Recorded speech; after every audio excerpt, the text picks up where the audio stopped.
Good morning, good afternoon, and good evening, everybody. Thank you for tuning in to another Super Tees video. And as promised, I'm going to be delivering some PvP tier lists discussing where the specializations currently rank in terms of their power and viability in PvP on the beta. Do note that it is the beta. I'm going to do my best to represent the current status of them as it is right now, and these are tier lists that are going to be continually updated as they make changes and as they make bug fixes with those weekly kind of roundup buffs and nerfs, so that you can get an idea of where your spec is currently sitting, how much attention is it getting, what direction is it going, to see if it would honestly be a good pick for you in terms of what you're looking to play on the initial stages of the War Within. And as always, if you want to stay up to date with news related to World of Warcraft and content, then smash that subscribe button. Your support is greatly appreciated. Now, on the tier list, I've broken it down to a bunch of segments. We've got bugged, which means there's either some sort of modifying, stacking, or just actual bug with the character. This might be making it incredibly overpowered. It could also be making it totally useless if certain mechanics aren't interacting as they are supposed to.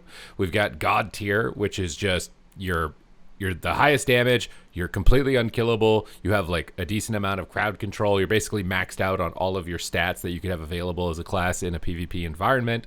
S tier is close to God tier, although you probably have some weaknesses, like maybe a counter spec or something like that, that can kind of put you in your place. You're not completely impenetrable.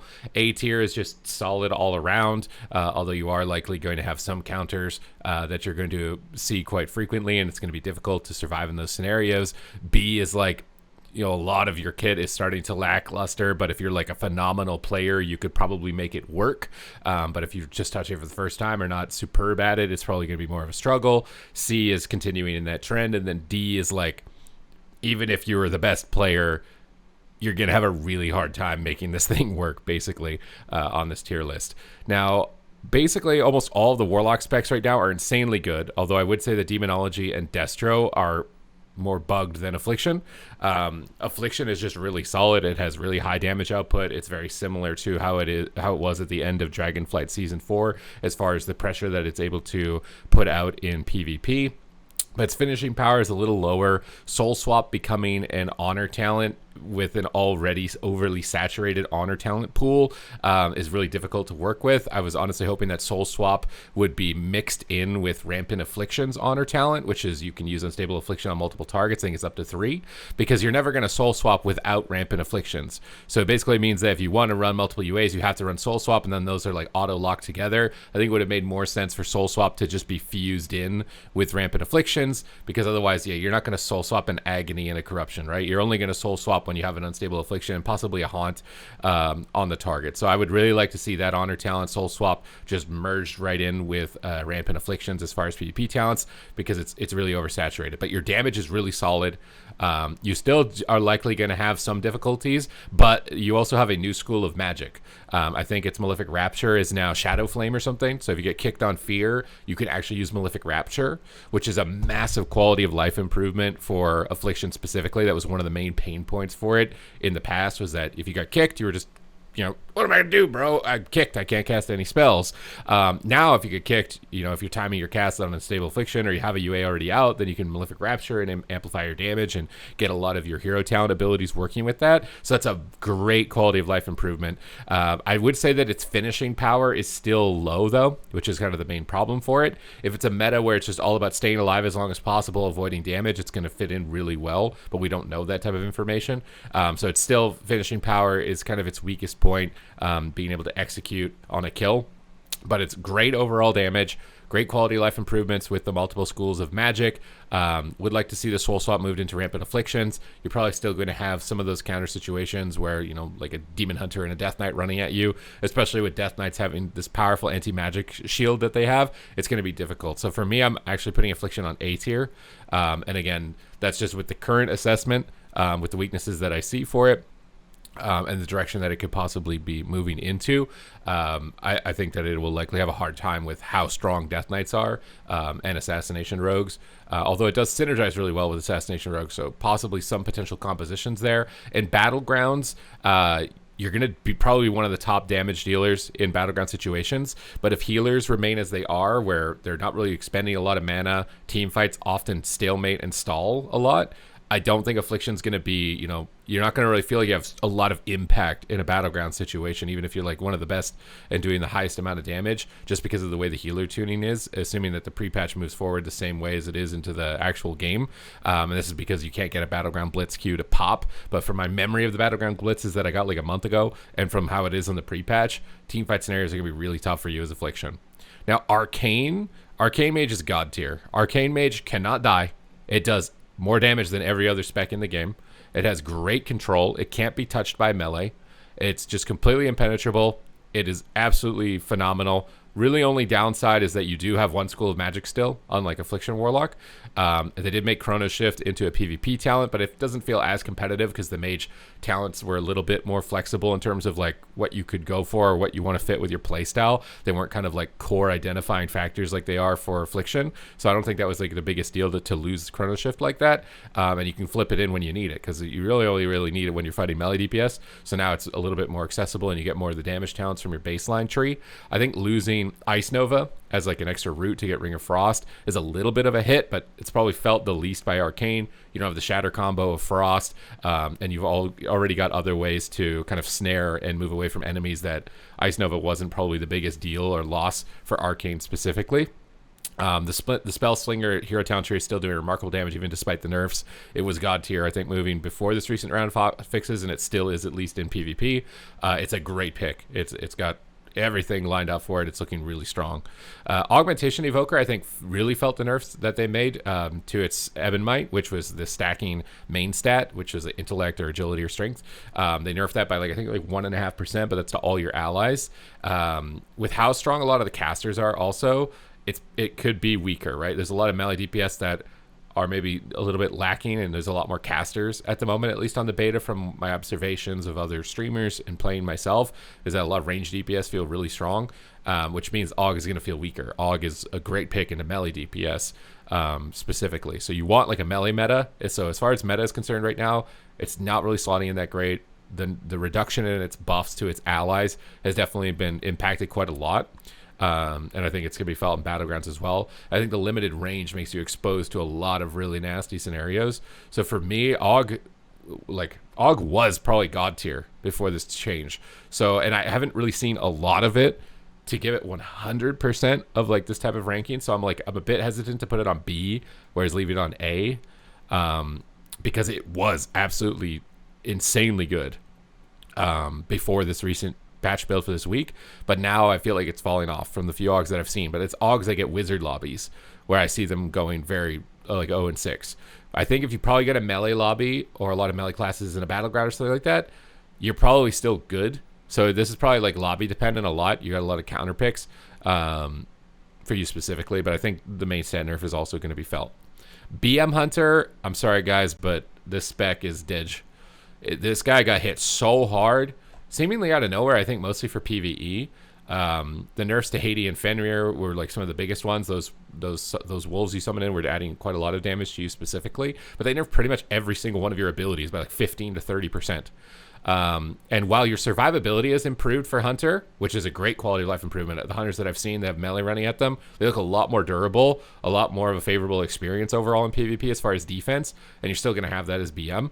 But your damage has just completely fallen off since those changes. So like some PvP modifiers to bring those numbers back up for BM specifically is definitely going to be needed if it's going to be able to help your viability in PvP, whether it's arenas or battlegrounds. You're in a really rough spot. Now, Demonology, I'm throwing this up on the bug tier, but it's like if it's bugged, it's basically your god and bugged. It's not bugged where it's weak. They added a bunch of modifiers to the Dabalist talent tree, which was these extra little demon summons that you get. And the Fell Lord that got buffed, I think it got buffed. One of them got buffed like 800% or something like that. I can't remember if it's a Fell Lord or not. But the Fell Lord hits for 5 million damage, and you have like 6 to 8 million HP, depending on your class and how many stamina talents you have. Most classes probably in the middle of like 6 million. So basically, this Fell Lord gets spawned out and just kills you. That number needs to be brought down in PvP. I don't even know if that number was intentional for PvE, because that number just seems really ridiculous for it. Like, I think that guy should hit hard, but it's like your entire health pool is probably too high. So I'm putting Demo on the bug tier just because of that. It still has all the great control that it has. It's going to be a really good kind of like base defender in Battleground Blitz or just 1v1 spec where you go over to a node because of how much crowd control it has, and it's going to win a lot of 1v1s in those scenarios. It does decent damage overall, and it provides Mortal Strike as well, the only ranged DPS that does that. So it's still got those unique benefits, and it did receive a lot of buffs to its damage as well. Things like its instant Demon Bolts, I think got like a 55% buff or something like that. So it's bugged and god tier. Like Demonology is just remarkably strong at the moment. Destruction Warlock is the same deal, although I would say the Destruction Warlock is literally the best spec on the beta right now. The bug for this one is, I think it's a talent called like Rancor or something, which is like every time you do something, you get a 100% increased damage to your Chaos Bolt, and it stacks 3 times. You get at least 300% damage increase to your Chaos Bolt, and you get the talent tree that lets you summon in the Felguard that does the same thing Demo does. So you can Chaos Bolt somebody for 7 million, spawn in this Felguard that hits for 5 million, and there's very few people that I've seen so far, even the ones that are anticipating that attack, that actually survive it, unless you could maybe potentially completely immune it or something like that. But it's super oppressive on the beta right now. It's also, these are things that I think are most likely going to get nerfed and corrected, likely within the next build, right? But yeah, this guy at the moment is looking remarkably good. I think that Destro, even though they're obviously going to pull these numbers down on them, is still a really good spec overall, decently tanky. I think Succubus Pet in Battlegrounds is really powerful for getting rid of enemy healers in team fight, but also for capping nodes. Your pet can CC while you cap is a really good situation for 1v1. I mean, we remember Cobrak back in the Battleground days. So its baseline kit is still looking really strong, even despite these bug numbers, that it'll probably still survive all right. And it also got damage buffs. So it's, the damage buffs plus these bugged talents and abilities on top of that is really pushing these specs above a lot of the rest. Devastation Evoker, it's very similar again to Aug. It does really good in melee lobbies and against melee DPS, but if there's multiple ranged, you really start to suffer because it's tough to get close enough to them. And obviously with these being bugged and mostly god tier ranged DPS at the moment, you see a lot of ranged. And again, much like Aug and Warlocks, Death Knights can be really tough to deal with all the anti-magic shield talents that they have, and we'll get to that in my melee DPS tier list and my healer tier list as well, but I wanted to split these up into categories because there's a lot obviously to talk about. It would be a lot to watch all at once, and this format allows you to get it more specialized into what you might be looking for specifically, or you can watch all of them if you're interested in checking out everything, obviously. But so Devastation for me, I think it's still doing decent damage. I think the skill commander tree is phenomenal. It's going to be really good in melee situations. You're absolutely going to crush melee. But I think against ranged, you start to suffer. So for me, it's probably like still kind of middle. You have, some counters. You have good damage. Survivability has gone up as well with the buffs to Scale Commander. I think your Obsidian Scales now is like an extra 10% damage reduction. If you play Aura Master, you can get around a lot of the extra kicks. It's definitely a strong spec. I don't think anything about it is bugged as far as I've been able to tell, as far as like egregiously bugged. To where you really notice it. I'm sure there's probably some bug. It feels like everything's bugged at the moment to some extent, but it's not so egregious that it's like completely unviable or absolutely god tier. So it seems acceptable, at least at this time. I think it's a decent pick right now in the beta. I think honestly, ideally at this stage of the beta and like moving into the first couple of weeks, you kind of want to be like somewhere here because like these guys are going to get all the attention. So this is kind of where you want to be at the moment. Ellie Shaman is still really good, even despite the nerfs that it got. Unfortunately, the Stormbringer nerfs means that any sort of lightning build is completely off the table. It already wasn't on the table, really, but it's like under the floor now, which is unfortunate because I was really hoping that you'd have 2 builds and not just everyone's playing the Lava Burst build all the time. But Lava Burst build still with Ascendance, with the on-use Ascendance, is really good. You have a lot more survivability with the new Stone Bulwark Totem, even though it's a longer cooldown. It's a really strong absorb, which is really good into a lot of like the dot ticking classes specifically. It helps you with the melee DPS as well. Getting Bloodlust has also been really good, and having Totem of Wrath now, where you use Primordial Wave and it summons the crit totem with Bloodlust, is a lot of stat modifiers, and in the first season here, a lot of your secondary stats are really low, so having Bloodlust and having that crit totem is going to give you and your partners a lot of modifiers to get your stats higher, so you're going to be really desirable in that sense. It's going to have a lot of synergies, and you still have remarkable damage. So I want to say that like Ellie is probably S tier, maybe even close to God tier. From what I've seen, it's mostly these specs kind of keeping it in line, but it's also really good into Arcane. So it could easily be here. Somewhere in here is probably where I want to lay it right now. It's a bit of a debate. Let me know what your thoughts are, your experiences in the beta with Ellie specifically when it comes to PvP. 1v1, it's not very good though. So take that into account. If somebody wants to do like dueling 1v1s, looking for that type of stuff, it's not really going to be great in that environment. But in team fight situations and arenas and stuff like that, it's really strong. Fire Mage is a bit of a gimmick. You basically have to have multiple targets or you're completely useless. If you can get like 4+ targets, get Meteor to hit everything, and get Living Bomb starting to be multiplicative on targets and pet classes, you feel really good. But then when you don't have that, you feel much worse than Arcane and much worse than Frost. So to me, it's kind of like a hit or miss counter spec, similar to like Dev and Aug, where if you get pet classes, lots of targets stacked up, you feel Omega God tier. But then you're completely useless if you can't get those environments. So it's very tough to rank it in that regard, because it'll entirely depend on your situation. So I'm probably going to put it here on the A tier for now, where, you know, it's situationally it's good, but other times it's complete miss. But it has a great toolkit for Battlegrounds, Alter Time, Ring of Frost, Ice Wall. These types of zone denial are invaluable regardless of tuning. You'll be able to win engagements and fights just off of those abilities alone, literally. And it's got knockbacks as well, for maps where knocks are important. It's got the kit that's really good. So again, like, being here is not necessarily bad. You know, honestly, being here is, you don't really want to be here. All attention's on you.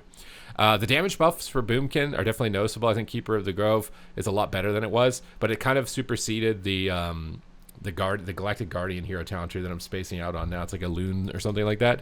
I really don't like that they deleted Arcanic Pulsar for Boomkin, because the Starfall build with the lunar hero talent tree build could have been really fun. And I don't know if they removed Arcanic Pulsar because it was just everyone was taking it in PvE at the time. But in PvP, you could flex between the two to play Starfall with proc Incarn on a 3-minute cooldown. Now without the proc Incarn, you feel like as a Starfall build that you don't get to like amp your damage up enough. And I mean, that could be a simple tuning adjustment to where Starfall just does more damage baseline because you're not proccing Incarn to buff it in the intermediate periods when you don't have Incarn. Because I was really hoping that we'd have a Starfall build and we'd have a Star Surge build. Keeper of the Grove is really heavily focused around Star Surge. You get a lot of them in a row. They hit for like around 6 to maybe a mil, depending on if you can get some good crits with them. But I really don't like Umbral Embrace. Especially with the lower secondary stats. When you have such low haste, your casts are really slow, and Umbral Embrace is like a 20% chance on your Wrath or Starfire to get this proc, and then you have to cast a Wrath or Starfire to use that proc to buff your damage by 35% for 6 seconds. And it's not that much. It takes a huge amount of RNG to get it, and then to actually get the cast off, and then if you get CC'd at all, you miss out on this modifying stacking mechanic of 35%. I'm not a big fan of it. I don't notice as much on the pre-patch because you have like 40% plus haste, so you're just able to zoom out a bunch of casts and get around the RNG pretty easily. But I don't really like the mechanic. I'd really like Arcanic Pulsar to come back, but if it got removed for PvE reasons, I really don't think that we're going to see it come back, unfortunately.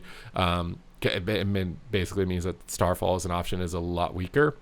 But talking about its competitive nature, you can do as much damage as an Arcane Mage. You're not like, I don't think anything I've seen is really bugged, but your defense is crap. You've got no defense. Like, I can pop Heart of the Wild, a 6-minute cooldown, go Bear Form, double Frenzied Regen, and heal for like 5% of my health, compared to like a Death Strike from a Death Knight, or even just passive healing from a Warlock, or Leech healing from a Demon Hunter, which will keep them at full health the entire time in those situations. So its defense is just gone. There's no defense. Damage can be threatening within specific windows if you hit really good RNG. The Dream Surge damage buff definitely felt noticeably good. It feels like it's actually a hero talent tree ability, but I think its defense is what's holding it back, and its finishing power relying a little bit more on like modifying RNG stacking to be able to like KO somebody doesn't make it feel too good. But that could be an issue more so with healer balance potentially as well, for it specifically. So I'm leaving it here kind of on the A tier, where, you know, if you're getting run down a lot by the melee, it's going to be a lot harder to survive than it was in Dragonflight, a lot. So if you're somebody who was struggling with that before, it's going to get harder, at least at the moment with the current build, and depending on the direction that it goes. Now, Frost Mage, even despite the Ice Lance nerf, it's really good. I think it's just solid over fire, where it's not like conditionally viable. It's just doing really good overall damage. Has a lot of different tools similar to fire and Arcane, obviously with Ring of Frost and with Ice Wall and all those things that are going to make you competitively viable. You have decent survivability. I'd say you'll struggle into things like Ellie and these Warlock specs with how bugged they are, and just you've always struggled into Ellie specifically. But I think it's definitely up there. I want to put it like here, second on the S tier. It's honestly a spec that I'm eyeballing potentially as like a main or an alt at the moment. It looks really fun. I really like the kit, especially for Battlegrounds. But with the tuning and where it currently sits, I think it's on the S tier. MM Hunter is a tough one. Because some hunters I've seen are actually just blasting out a ton of damage. Unfortunately, I don't think the buffs that they've made to how am I forgetting the name of Sylvanas' hero talent tree? The Dark Ranger are enough. I think everyone is still playing Sentinel for the most part. But you do chunky damage. The damage is viable, and the defense is a lot better. So I feel like it's an improvement over Dragonflight. You're not like buggy like these specs. I think Wailing Arrow is also surprisingly good. I think you've probably noticed it in the pre-patch. I've been playing the pre-patch where you get like silenced by a hunter, which is adding a little bit of an X factor that you didn't have before. So you've got interrupts and you've got like the silence effect, so enemies might get silenced and not be able to blink away from your next hit, which can be really good. It didn't seem that bad. I feel like a lot of people are ranking it low, but it honestly didn't seem that bad. I want to say Hunter is actually get like pretty close to where Boomkin is, kind of in the middle of the pack here. And then Shadow Priest. Unfortunately, Shadow Priest, the big thing that's been getting hit on you is Void Blast. Void Weaver with Void Blast, when you activated it with Void Torrent, did a lot of damage before. It was able to give you a lot of finishing power, and they've just basically trimmed away that damage to the point where your spec that doesn't have any finishing power, you're all fluff. But the fluff that you have is decent, and you're really tanky, so you generally in Arena can survive long enough that the fluff eventually starts doing a lot of impactful damage. I've seen a lot of Shadow Priests going Archon and playing Halo, and the Halo actually gives you a lot of extra healing as well, which I was surprised when I was looking at it on details. So you do a lot of good pad the meter damage, but unfortunately, if you're somebody who's looking for like a burst damage class, it seems like it's getting stripped out of the spec with every change so far for it. I honestly would like to see Void Blast damage go up in PvP a little bit. So it's like you want to play Void Weaver Priest, you're playing more of a burst build. If you want to play Archon, you're playing more of this sustained damage kind of fluff build, pad the meter build. But you still have great utility. I think like Life Grip and Battlegrounds for flag carriers, getting people into better positions. Mass Dispel is a key mechanic, although it is a much longer CD still coming off of Dragonflight, but it is still a really good spec. It's still doing competitive DPS with everything else. It's just its finishing power. It's similar to Affliction, right? The finishing power came down. So it's probably, somewhere in here with where Affliction Warlock is for me at least. But these ones are a lot harder to come. BM Hunter basically just got totally dunked on. These guys kind of got overbuffed and they're somewhat bugged. And somehow Arcane just survives nerf after nerf after nerf. But you can see how close like everything is coming in terms of balance. And this is the beta stage, right, for ranged. But you can also tell how powerful ranged DPS currently are, I think, in the beta with this type of assessment. So I'm going to do my best to keep updating this as I play throughout the week, because obviously players are going to find new talents. We're really early in the beta. Obviously things are bugged. This is not concrete 100% guaranteed. So make sure you hit the subscribe button so you can stay up to date with the updates that come through. And I'll keep rotating this through as things move along. But aside from that, I hope you guys enjoyed this video. Thank you very much for watching, and I will see you in the next one.